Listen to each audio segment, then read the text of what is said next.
Hey Andy, how you doing today? Doing good, Adam.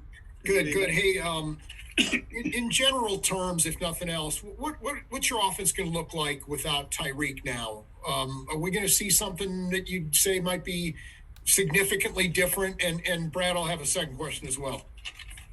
Yeah, I don't think it'll be significantly different. It'll be similar to what we did when in the games that Tyreek couldn't play in. We just there are certain things that he did very well that we'll have people try to fill in those spots, but without forcing anything. What we do on this is we try to play to the player's strengths the best we can. So we'll see with some of the new guys what they can do, and then we'll work around that. Okay. And also, you talked about the two new receivers at the owners' meetings, and you basically said, "Hey, we like their size. We felt like needed their size." Why is that so important? Why did you guys need to get bigger at those positions? I don't know if necessarily we had to get bigger. These guys are bigger, so you're going to utilize some of the things that you can do with a little bit bigger guy. That we're fortunate that they have speed, athletic ability, and size. So you try to take those redeeming qualities and exploit them the best you can, and that's what we'll do. It ends up being a little different flair, though, than what we maybe have had in the past. Let's go next to Herbie Tiopi. Go ahead, Herbie. Hey, Coach, I want to echo Adam. Good to see you as always. Hope you're well, man. Thank you. Yeah, all good. Yeah, I have two questions here for you as well. Kind of following up to what Adam asked you about the offense without Tyreek Hill. Mecole Hardman obviously has an opportunity to do some more things here. Well, what's your vision for him coming into this season? And I'll have a follow-up.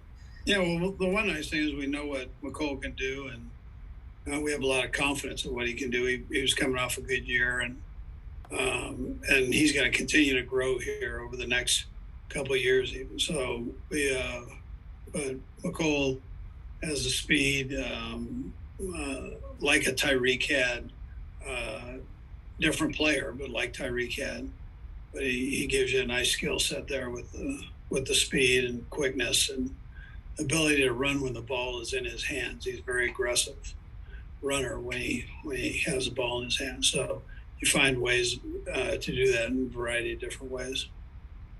And an in-house question here, Coach. Lucas Niang, obviously the knee injury last year. Where is he in his recovery process, and what's your hope, or you anticipate him being able to be back on the field? Yeah, so Lucas has done a nice job rehabbing, and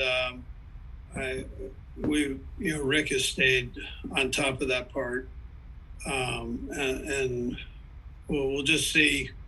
I don't want to put a date on it, Herbie, but we'll just see where it goes once we get back into these next two phases after phase one, and we'll see where his progress as he goes forward there.